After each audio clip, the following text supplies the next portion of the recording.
Hey, salut la gang! Bienvenue à l'épisode 2 des Nomades sur la route. Si j'aurais à choisir une chanson qui représente les Nomades sur la route, Riders on the Storm des Doors.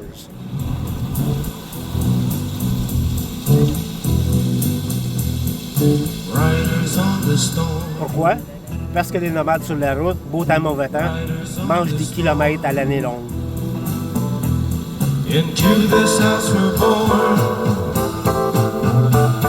into this world we're thrown.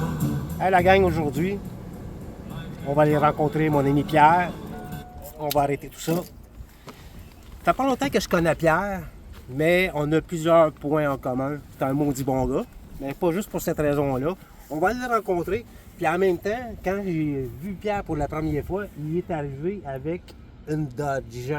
Je vais demander à Pierre c'est quel modèle puis quelle année, parce que dans l'épisode 1, on avait rencontré Stéphane avec son bus de l'enfer, que j'appelle souvent, qui était unique. Eh bien, écoutez, la Dodge à Pierre, il n'y en a pas deux comme ça. On va aller rencontrer Pierre qui est juste là. Oh, oh, oh. Hey, bonjour. Comment ça va, mon ami Pierre? Salut, mon Pierre. Hey, bienvenue. Hey. Merci. Merci beaucoup d'avoir accepté l'invitation d'être le deuxième invité des Nomades sur la route. Écoute, Pierre, quelle année? Une Dodge B200 1979 qui a 46 ans. Quand même, hein? 46 ans, puis elle roule comme une dame? Ouais. Elle roule bien. Elle roule bien. Hein? C'est le principal, elle roule bien et elle m'amène partout ce que je veux. C'est ça l'important. Elle t'amène partout ce que tu veux. Mais écoute, Pierre, avant de te parler, elle t'emmène où ta vente? Parce que c'est pas mal là-dessus qu'on va jaser un peu. Tu nous donnes-tu le privilège de visiter ta vente? Allez-y, c'est simple, c'est tout fait artisanal, mais tout fonctionne 100% autonome. Écoute, c'est vraiment unique. Hein. On n'en a pas deux comme ça. Non, j'ai mis des panneaux solaires, j'ai tout sorti le propane, ça fonctionne tout aux 12 volts. Je peux être autonome à volonté. Je me promène puis je manque jamais d'électricité, mon frigidaire il marche. Là, il est congélateur actuellement parce qu'ici, on est en plein soleil, la nourriture est toute congelée. J'ai une glacière pour mes breuvages. Tout est fonctionnel. Puis ça, t'as fait ça à la main, là? Tout fait ça à la main. Tout fait ça à la main. Il n'y avait rien. Anciennement, il y avait un petit frigidaire au propane qui était là, que j'ai enlevé. J'ai mis un petit meuble. Ici, j'ai fait ça pour mettre les nouveaux frigidaires 12 volts à compresseur. Puis j'ai fait une petite table qui se sort. Quand je m'assis là, je peux sortir ma table. Écoute, c'est vraiment fantastique. Et puis j'imagine que ça t'a pas coûté une fortune. Quand tu bricoles, Ouais. ça ne coûte pas trop cher. Tu récupères, tu bricoles. Ça donne le même service que d'acheter neuf, mais Puis je suis sûr qu'à quelque part, quand tu le fais de tes propres mains, t'en tires une satisfaction énorme. tu as une satisfaction, puis à force de côtoyer d'autres, Van Lifer, on va dire, tu prends des petits trucs un peu partout, puis tu adaptes ta machine à tes besoins. Tu sais, qu'est-ce qui est le fun, là? Qu'est-ce que je veux développer? Qu'est-ce que je veux démontrer? C'est qu'on peut vivre la van life sans avoir un budget sans fin. Tu sais, ceux qui me suivent sur Facebook, ceux qui ont regardé Stéphane à l'épisode 1, puis ceux qui te regardent toi, on démontre qu'on peut vivre la vie de van life à faible revenu puis à faible budget. Écoute, t'es super heureux dans ta vanne, là. C'est super chez nous dans ma vanne. Exactement. Quand je rentre dedans, je ferme la porte, je suis comme rentrer dans la maison chez nous, fermer la porte. C'est C'est pareil, je me sens comme ça. C'est fantastique. Écoutez, les amis, je connais pas Pierre depuis super bien longtemps, mais de ceux que j'ai rencontrés à date cette année, là, c'est probablement celui qui a fait le plus de kilomètres. Et puis, qu'est-ce qui est le fun avec Pierre? On en a jasé hier, c'est que Pierre fait beaucoup de off-road. Ça veut dire du off-road, c'est malgré qu'il n'y a pas un Jeep, là, puis un 4x4, tout est kit, là. Hier, tu me contais une histoire, tu t'es ramassé avec ta vanne dans une trail de 4 roues. Raconte-nous ça. Moi, je cherche toujours des places. J'ai toujours fait le tour de la Gaspésie, le tour du lac Saint-Jean. Tout ça, je l'ai tout fait. Mais là, je voulais sortir de la route. Puis là, hier, j'avais une plage en vue. J'avais vu ça, c'est les cartes. J'ai dit, je veux aller là. Fait que je fais plusieurs kilomètres dans des chemins forestiers. Puis là, il y avait une petite trail. Bien, j'ai passé tout droit tellement qu'elle était petite. Là, j'ai vu que j'étais passé tout droit. J'ai reculé. J'ai pris un petit trail. C'était une trail de skidoo. De 4 roues, skidoo, l'hiver. Ben oui. 4 roues. Fait que j'ai pris ce trail-là parce que je savais qu'au bout, il y avait de l'air d'avoir quelque chose de beau. Fait que j'ai pris ça, c'est peut-être 500 mètres, mais l'antenne accrochait et tout. Mais c'est pareil, quand j'arrive au bout, ça a fait comme une grande plage de sable, c'était merveilleux. Juste ce moment-là, là, ça me pousse à aller faire d'autres aventures à d'autres endroits.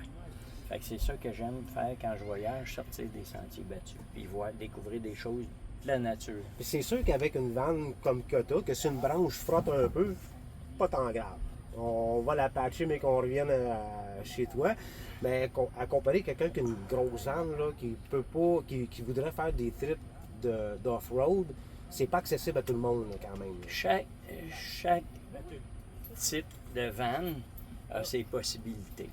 Moi, j'ai déjà eu un motorisé, je faisais du tourisme, c'est ça, j'ai fait les tours sur les grandes routes, mais je voulais avoir quelque chose qui me permet d'aller dans des points reculés, Ouais.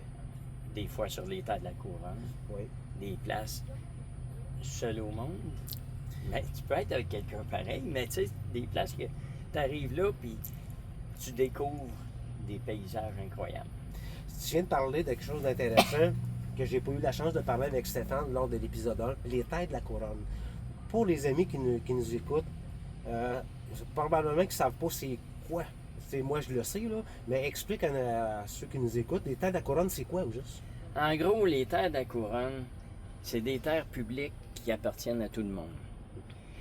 Il y a certains endroits de terre de la couronne, c'est des ecs. Il y a des endroits, c'est privé. Il y a des endroits, c'est des chalets avec un bail. Mais il y a des endroits qui n'y a rien, il n'y a pas personne, puis qui sont des fois difficilement accessibles, mais qui a des paysages magnifiques. Puis tu peux aller là gratuitement. Gratuitement. Puis tu peux t'installer là, il faut que tu sois 100% autonome. Ça te prend tes panneaux solaires, ça te prend tes batteries, ça te prend ta nourriture, ta toilette, ça te prend tout. Tu es 100% autonome, tu t'installes là. C'est gratuit. Le mot magique dans ce que Pierre nous raconte, c'est que c'est gratuit.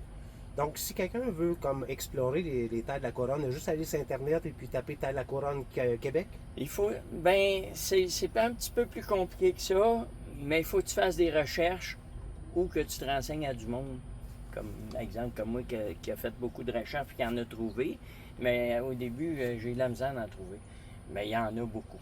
Il y en a beaucoup. Puis sur Internet, tu es capable de trouver les références. Puis avec de la volonté, puis des cartes satellites sur Google, puis tout, des fois tu vois, hop, un petit banc de sable, il y a un petit chemin qui y va, puis tout, puis tu t'enlignes là-dessus, puis tu vas explorer. Des fois c'est un cul-de-sac, tu reviens d'abord. Ça fait partie de l'aventure d'avant le live. Oui. Écoute Pierre, fait combien de temps que tu voyages, nomade, que tu te Ben, promènes? avec cette van-là, ça fait 4 ans. OK. Avant ça, j'étais plus stationnaire.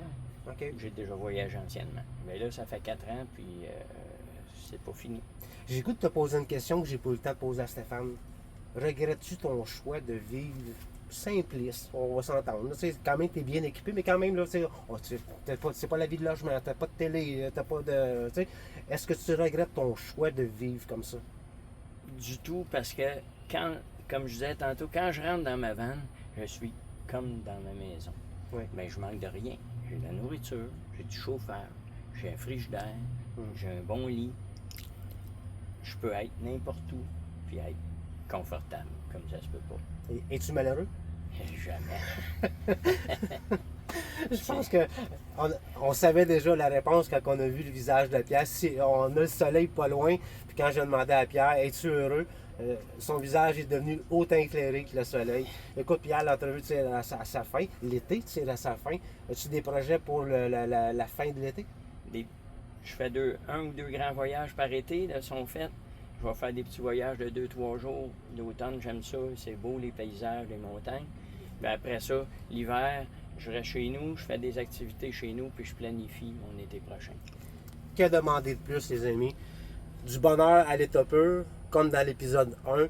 Je vous invite à l'épisode 3 dans pas long. Pierre, encore une fois, on aurait pu faire une entrevue qui dure beaucoup plus longtemps parce que tu es un amateur de montagne, tu es un amateur de rando, ça vient me chercher parce que j'en fais beaucoup. Il va peut-être avoir un épisode 2 un petit peu plus tard au courant de l'hiver, où t'en es rendu, c'est quoi tes projets, parce que je suis sûr que ça l'intéresse un méchant paquet de personnes. Là-dessus, la gang, merci. À bientôt pour l'épisode 3. Pierre, qu'est-ce qu'on se fait entre nomades? Puis on est toujours prêt à partager nos aventures. Je suis content parce qu'il y a de ma grandeur. Stéphane, il avait à peu près 4 pouces de plus que moi. J'ai pas eu besoin de me mettre sur mes orteils. Pierre, encore une fois, merci. La gang, les vidéos sont simples. C'est le contenu qui est intéressant. J'espère que ça vous intéresse. Des commentaires, des likes, partagez, faites ce que vous voulez. J'espère que vous aimez ça. C'est fait avec le cœur. Allez-y.